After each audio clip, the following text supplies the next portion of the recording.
우리 말씀의 제목 같이 한번 읽어보겠습니다. 아버지께서 약속하신 것을 기다리라. 여러분, 아버지 하면은 어떤 생각이 나십니까? 아버지. 대부분 이제 아이들이 가장 먼저 배우는 게 뭐 아빠, 엄마, 뭐 맘마 뭐 이런 식으로 간단한 말들을 배우는데요.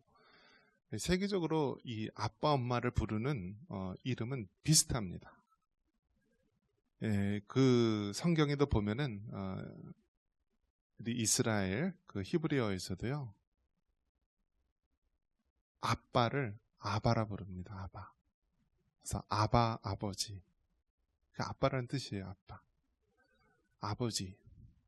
대부분 우리가 이제 보통 일반적인 가정에서 보면은 이 아버지는 얼마나 우리에게 친근하고 얼마나 힘이 되는 대상입니까?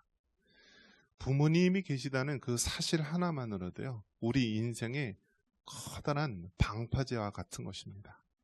그래서 세상에 아무리 험난한 파도가 몰려온다 할지라도 부모님이라고 하는 그 방파제가 그 모든 파도를 막아주고 비바람을 막아주는 것입니다.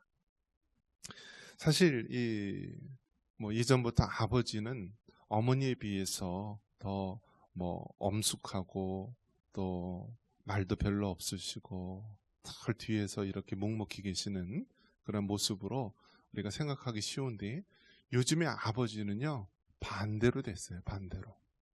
이 엄마들보다 아빠가 더욱더 자식 사랑의 극성이고요. 이제는 여자들이 나가서 돈을 벌어오니까요, 이제는 남자가 더 가정일에 얼마나 충실하는지 모릅니다. 그래서 이제는 유아휴직이 과거에는 여성들만 쓸 수 있는 거로 돼 있지만 이제는 남성들도요, 직장에서 유아휴직을요 몇 달, 몇 년 하는 데도 있어요. 아버지의 위상이 우리에게 친근하게 다가오는 시대입니다. 성경에서도 보면은 이 아버지 할 때요, 기도할 때는, 너희들이 기도할 때는 하나님을 창조주 피조물이 아니라 아버지와 자녀의 관계로 기도하라라는 말씀을 하십니다. 그래서 우리가 주기도문에도 보면은 뭐라고 되어 있습니까? 시작할 때 하늘에 계신 우리 아버지여 하고 얘기하지 않습니까? 즉 우리가 기도할 때만큼은 너희가 하나님을 아버지로서 부르면서 기도해라라는 것입니다. 그만큼 우리의 속마음을 있는 그대로 사실로 그렇게 이야기하면서 기도하라고 말씀하고 있습니다. 이처럼 아버지 하면은 그 순간만큼은 우리가 창조주 피조물이 아니라 가장 가까이서 영적으로 하나 된 아버지와 자녀의 관계로서 우리가 떠오르게 하는 단어입니다. 오늘 말씀의 제목처럼 아버지께서 약속하신 것을 기다리라. 이 말씀은 이제 예수님께서 이 땅의 공생의 사역을 마치고 하늘로 승천하시기 전에 지휘자들에게 말씀하신 것입니다. 아버지께서 약속하신 것을 기다리라. 즉 성령 하나님을 기다리라라는 것입니다. 이런 면을 우리가 기억하면서 우리가 7월 달은 특별히 영성 수련의 달로 지킵니다. 우리 교회 학교에서도 여름 성경학교 수련회를 하고요, 또 여러 가지 많은 우리가 영성 수련을 하는 달이 7월, 8월 여름입니다. 이 영성 수련의 달을 맞이하여서 우리가 진정 하나님 앞에 영성으로 훈련을 받고 하나님의 귀한 믿음의 일꾼이 되기를 간절히 축원합니다. 자, 그러면 영성 수련의 달을 맞이해서 성도는 어떤 모습으로 마지막 때를 살아야 합니까? 성경대로 승천하신 다음에 재림이 이루어질 것을 믿고 살아가야 됩니다. 우리 2절 말씀 같이 한번 읽어보겠습니다. 그가 택하신 사도들에게 성령으로 명하시고 승천하신 날까지 일을 기록하였노라. 아멘.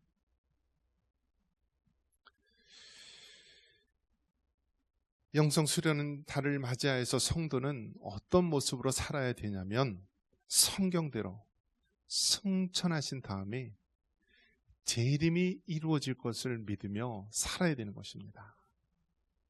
여러분, 세상 사람들이 가장 궁금해하는 것이 무엇입니까? 바로 이 앞날의 미래에 대한 것에 두려움을 느낍니다. 근데 모든 것은요, 성경대로 이루어지는 줄 믿습니다. 여러분, 그냥 세상 사람들에게, 과학자들에게, 점쟁이에게 미래의 일을 물어보지 마세요. 다 어디 나와 있어요? 성경에 나와 있어요. 하나님 말씀에 나와 있어요.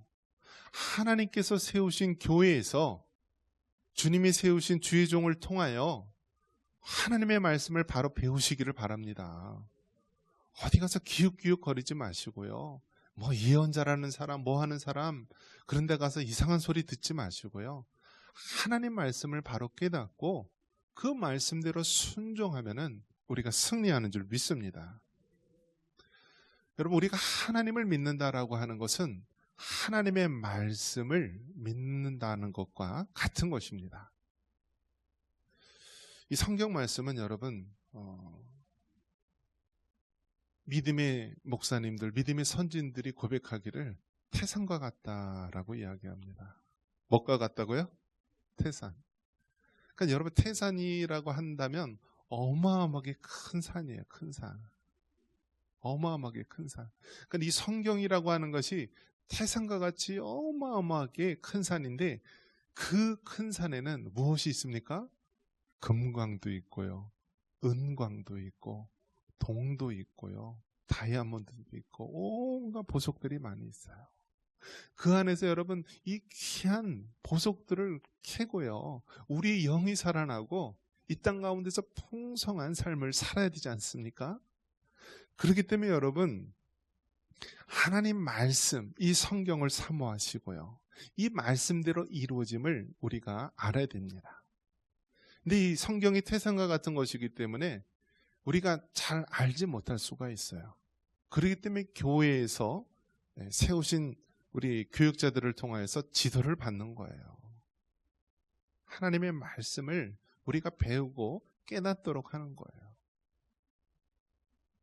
우리 믿음의 선진들, 우리 앞서간 믿음의 선진들이 너무나 이 성경이 방대하고 어렵고 힘들까 봐 우리에게 가르쳐 주신 신앙의 고백이 있어요. 여러분, 그것이 무엇이죠? 사도신경이에요. 그래서 우리가 예배 시작 전마다 뭐라고 얘기합니까? 사도신경으로 신앙 고백하겠습니다 하면서 우리가 시작하지 않습니까? 즉 초대교회 사도들에 의해서 우리가 신앙을 고백되어진 것인데요. 이것은 성경의 말씀을 요약한 거예요. 즉 사도신경이 무엇입니까? 성부 하나님을 믿습니다. 성자 예수님을 믿습니다. 성령 하나님을 믿습니다라는 거예요. 한번 따라해 볼까요? 성부 하나님을 믿습니다. 성자 예수님을 믿습니다. 성령 하나님을 믿습니다. 여러분, 이것이 가장 큰 핵심이에요. 핵심. 성부, 성자, 성령 삼위일체 하나님을 믿습니다라는 것이 우리 기독교 신앙의 핵심이고 성경에 말씀하고 있는 복음의 진리의 요약입니다. 구체적으로 무엇을 믿는다라고 합니까? 그 아들 예수 그리스도를 믿사오며 라면서 우리가 얘기를 하지 않습니까? 즉 우리가 예수님의 탄생, 예수님의 죽으심, 예수님의 부활하심, 그리고 예수님의 승천하심, 그리고 무엇을 믿는다고요? 마지막에 예수님의 재림을 믿습니다라는 거예요. 그러니까 여러분, 사도신경 지금까지 얼마나 많이 고백했습니까? 아마 수백 번, 수천 번, 수만 번 고백했을 거예요. 그런데 이것이 그냥 입술만 막 외우고 머리는 딴 생각가 있고 그렇게 하면 안 돼요. 우리가 사도신경 고백할 때 성부, 성자, 성령, 삼위일체 하나님을 믿습니다 라는 확고한 신앙의 고백이 있어야 됩니다. 특별히 성자 예수님을 믿습니다 라고 했을 때 예수님의 무엇을 믿느냐? 예수님의 탄생을 믿습니다. 예수님의 십자가의 죽으심을 믿습니다. 예수님의 부활하심을 믿습니다. 예수님의 승천을 믿습니다. 그리고 마지막에 예수님이 다시 이 땅에 오실 재림을 믿습니다 라는 고백입니다. 여러분, 이러한 하나님의 신앙 고백을 믿습니까? 예. 바로 예수님께서도요, 십자가에 죽으시고 3일 만에 부활하셨어요. 그리고 40일 동안 제자들과 함께 있으면서요, 바로 그들에게 내가 이제 하늘로 승천하지만은 다시 이 땅에 재림할 것을 약속해 주신 것입니다. 그래서 초대교회 때서부터 제자들과 많은 사람들이 예수님의 재림, 다시 오실 것을 소망하면서 살아온 것입니다. 여러분, 종말이라는 것이 무엇입니까? 예수님의 출임과 예수님의 재림 사이를 바로 이 종말이라고 하는 것입니다. 그래서 우리는 그 종말 중에서도 그 마지막 부분 말세 지말을 살아가고 있는 것입니다. 마가복음 16장 19절에 예수님께서 하늘로 승천하시면서 뭐라고 말씀하십니까? 한번 보겠습니다. 마가복음 16장 19절입니다. 주 예수께서 말씀을 마치신 후에 하늘로 올려지사 하나님 우편에 앉으시니라. 아멘. 여러분, 우리 예수님은요, 정말 실존에 계신 분, 역사하시는 하나님, 예수님을 믿지 않는 세상 사람들도 실제로 예수님이 2000년 전에 계셨다는 것을 인정합니다. 단지 다른 것이 있다면 무엇입니까? 세상 사람들은 그 예수님을 인간 예수로만 보지만은 하나님을 믿는 우리 기독교인들은 그 예수님을 인간 예수로 오셨으면서 또 완전하신 하나님으로 우리가 믿는 것입니다. 그 예수님께서는 십자가에 달려 죽으셨습니다. 그리고 장사 지낸 바 되었다가 3일 만에 부활하신 것입니다. 그리고 제자들과 40일 동안 있으면서 하나님 나라의 일을 말씀하시면서요, 하늘로 승천하셨어요. 그래서 예수님을 믿는 사람은 정말 이 예수님의 탄생, 죽으심, 부활, 승천과 동시에 재림하실 것을 믿고 살아가는 하나님의 자녀들인 것입니다. 여러분, 모든 것이 하나님의 말씀대로 이루어짐을 믿으시기 바랍니다. 영성 수련의 달을 맞이해서 성도는 어떤 모습으로 마지막 때를 살아야 됩니까? 이 땅의 사람들에게 하나님 나라의 일을 전파하며 살아야 되는 것입니다. 우리 3절 말씀 같이 한번 읽어보겠습니다.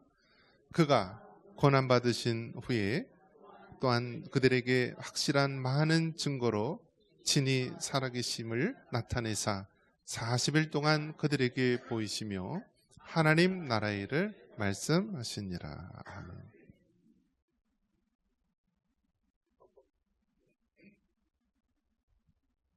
여러분, 무엇에 관심이 있습니까? 무엇에 여러분의 생각이 다 쏠려 있습니까? 증권 투자하는 사람은 무엇에 관심이 있죠? 항상 아침에 일어나자마자 컴퓨터를 켜서요, 자기가 투자한 주식이 올랐나 떨어졌나, 항상 자신이 관심 있는 것이 다 있습니다. 그런데 예수님을 믿는 하나님의 백성들은 어디에 관심을 가져야 되냐면 하나님 나라의 일에 관심을 가져야 되는 것입니다. 할렐루야. 여러분, 사실 이 땅에 있는 모든 것들은 우리가 이 땅에 사는 동안 잠시 동안 우리에게 유익한 것이고요, 하나님 나라 계신 그 천국에 가면은요 다 소용없는 거예요. 다 소용없는 거예요. 좋은 학교, 좋은 직장, 많은 연봉, 큰 집, 뭐 좋은 차, 이런 것들은 다 하나님 나라에는 소용이 없는 거예요. 그렇기 때문에 예수님께서 부활하신 다음에 제자들에게 함께 있으면서 무엇을 하셨냐면 하나님 나라의 일을 이야기하셨어요. 여러분, 여러분, 하나님 나라에 대해 얼마나 기대와 소망을 가지고 살아 있습니까? 여러분, 정말 하나님 나라를 사모하십니까? 하나님 나라의 일에 관심이 있으십니까? 여러분, 하나님의 시선이 가신 곳에 여러분의 시선이 가 있기를 바랍니다. 하나님의 마음이 있는 곳에 여러분의 마음이 있기를 바랍니다. 하나님이 행하시기 원하는 곳에 여러분의 손과 발로 행할 수 있기를 바랍니다. 이것이 정말 하나님 나라의 일을 사모하는 자의 모습인 것입니다. 여러분, 한 영혼만 바로 세우면은요, 놀라운 역사가 일어납니다. 놀라운 역사가 일어나요.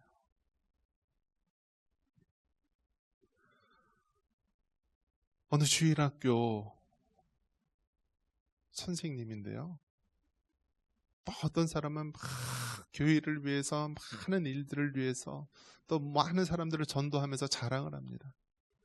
그런데 그 사람은 주일학교에서 단 한 사람을 믿음으로 잘 세웠어요. 믿음으로요. 별로 배우지도 못하고 좀 연약해 보이고 누추해 보이는 그런 주일학교 교사인데요, 그 한 영혼을 바로 세웠어요. 그 한 영혼이 바로 드와이트 무디입니다. 무디라고 하는 그 한 사람이 세워져서요, 전 세계에 복음이 전파되고요, 우리나라에 온 많은 초대 우리 선교사님들 보면은 이 무디 목사님을 통하여서요, 복음을 듣고 도전을 받고 그렇게 이 조선이라고 하는 이 땅에 선교사로 오신 분들이 얼마나 많은지 모릅니다. 한 사람이 바로 세워지면요, 그의 가정이 살고요, 그의 교회가 살고 그 나라가 살고 이 세상이 변화될 줄 믿습니다. 그래서 여러분, 우리가 하나님 나라의 일에 관심을 갖는다는 것은 어떤 면에서 보면 하나님이 관심을 가지고 있는 그 한 영혼, 하나님이 맡기신 그 한 영혼에 우리가 목숨을 걸고 우리의 관심을 가져야 되는 줄 믿습니다. 빌립보서 1장 23절에 사도 바울은 무슨 고백을 하고 있습니까? 우리 같이 한번 읽어보겠습니다. 내가 그들 사이에 끼었으니 차라리 세상을 떠나서 그리스도와 함께 있는 것이 훨씬 더 좋은 일이라 그렇게 하고 싶으나. 이 사도 바울은요, 이 3층 천에서 하나님 나라, 이 천국의 체험을 한 것입니다. 이 천국이 얼마나 좋으냐면 정말 이 땅의 모든 것들을 내버려 두고 지금이라도 정말 하나님과 함께 영원히 거하고 싶다라는 생각을 합니다. 그런데 그럼에도 불구하고 하나님이 맡겨주신 사명이 있기에 이 땅의 사명을 감당하면서 살아가는 것입니다. 그리고 사도 바울이 이 땅에 있음으로 말미암아 바로 그가 속한 교회와 많은 일꾼들, 많은 성도들이 힘을 얻을 수 있기 때문인 것입니다. 여러분, 하나님 나라에 여러분의 관심과 소망을 가질 수 있기를 바랍니다. 그리고 이 땅에 살아가는 동안에 하나님이 그 맡겨주신 사명, 그 영혼들, 그 사명들을 잘 감당할 수 있기를 바랍니다.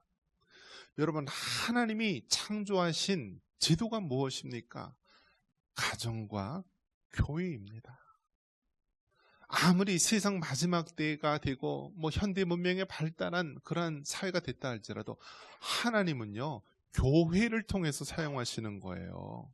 구글이나 삼성이나 잘 나가는 회사, 그런 회사를 통해서 사용하시는 것이 아니라 하나님은 지금도 하나님의 몸된 교회를 통해서 사용하시고요, 시골에 이름 없는 성도들 정말 한두 명밖에 없는 그런 초라한 교회일지라도요, 하나님은 그러한 교회의 머리이신 예수님을 바라보면서 그러한 교회를 통하여서 지금도 일하시는 줄 믿습니다.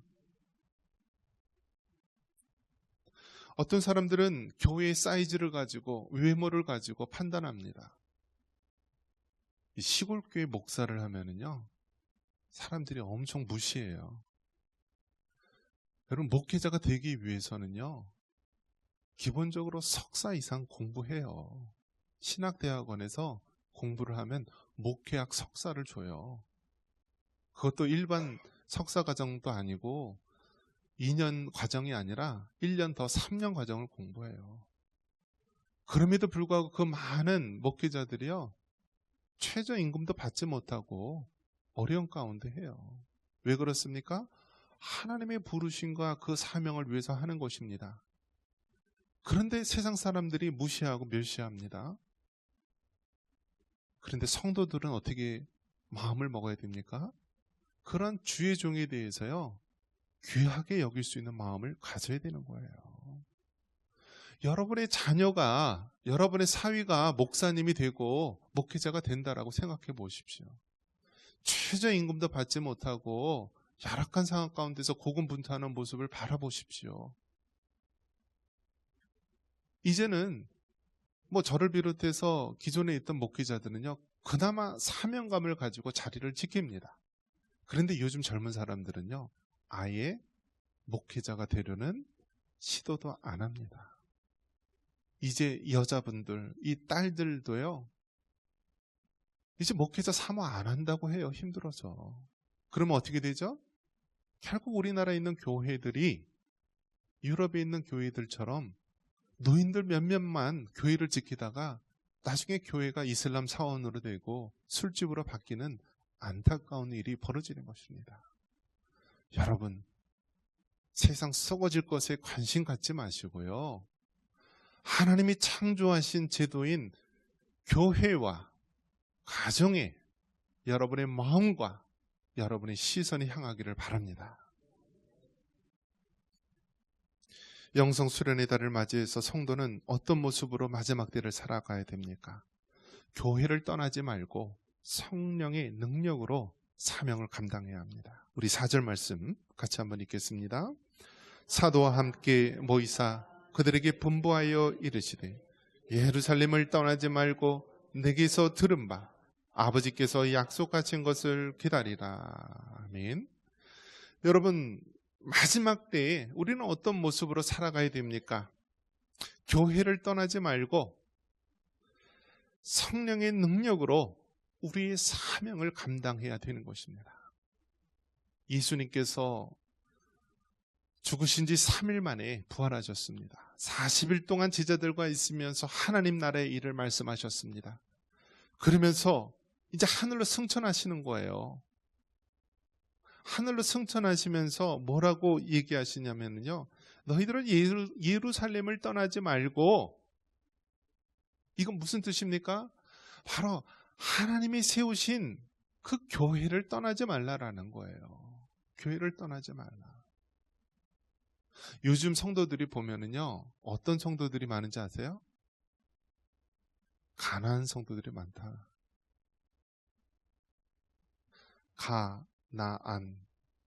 안 나가. 기독교인이래요. 교회에 나간대. 그러니까 교인이래요. 심지어는 집사, 권사, 장로래요. 근데 교회 안 나가요. 정말 그런 분들은요, 신앙을 다시 한번 체크해 봐야 돼요. 내가 정말 예수님을 인격적으로 만났나? 내가 정말 구원받은 하나님의 자녀인가? 여러분, 왜 하나님께서 굳이 교회를 만드셨습니까? 왜 하나님께서 굳이 믿는 성도들을 이렇게 모일 수 있도록 해놓으셨습니까? 그것은요, 성냥불 하나 켜면은 조금 있다 픽 하면서 꺼져버려요. 하지만 조그만 장작불이라도요, 그것이 모이고 쌓이면은요, 엄청난 화력의 불이 되고요, 쇠도 녹이고요, 엄청난 불길이 타오르는 것입니다. 교회란 바로 그런 곳이에요. 우리가 믿음이 약해서 쓰러지고 넘어질 때 서로 의지하고 서로 하나님 안에서 교제하면서요, 서로 세워주는 거예요. 그러면서 강력한 성령이 불렀어요. 하나님의 사명을 감당하는 믿음의 공동체. 그것이 바로 교회인 것입니다. 그러면서 아버지께서 약속하신 것을 기다리라. 이것은 무엇을 얘기하냐면 성령 하나님을 기다리라는 거예요. 성령 하나님을 기다리라.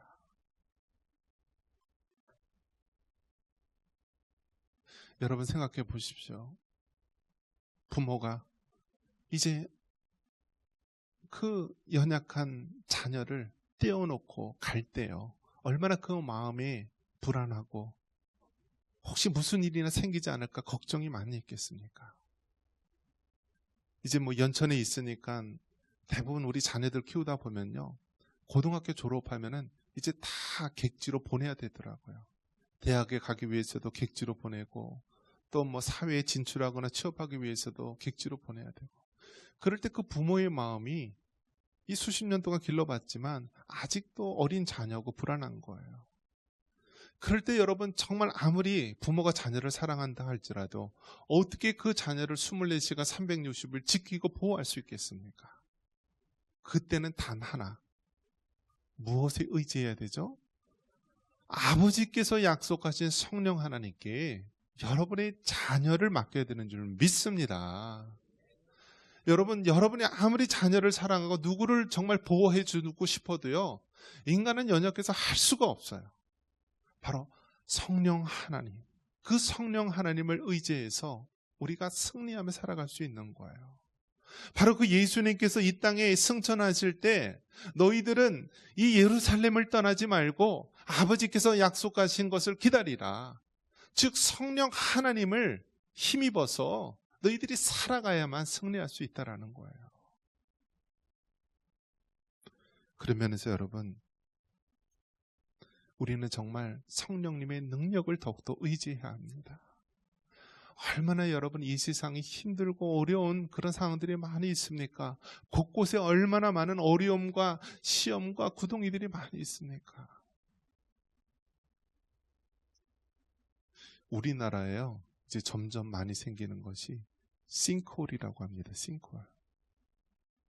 그러니까 막 땅속에다가 지하철도 만들고 뭐도 무슨 만들고 뭐 지하수도 펑펑 쓰고, 그런데 그 위에는 다 뭘로 덮여 있어요? 이 아스팔트, 시멘트로 살짝 덮여놨어요. 그러니까 밑에는 어마어마한 구덩이가 이렇게 있는데 위에는 사람들이 모르고 지나가는 거예요. 그런데 때가 되고 어떻게 돼서 이제 흔들리고 무너지면요, 그냥 가다가 풍덩 빠지는 거예요.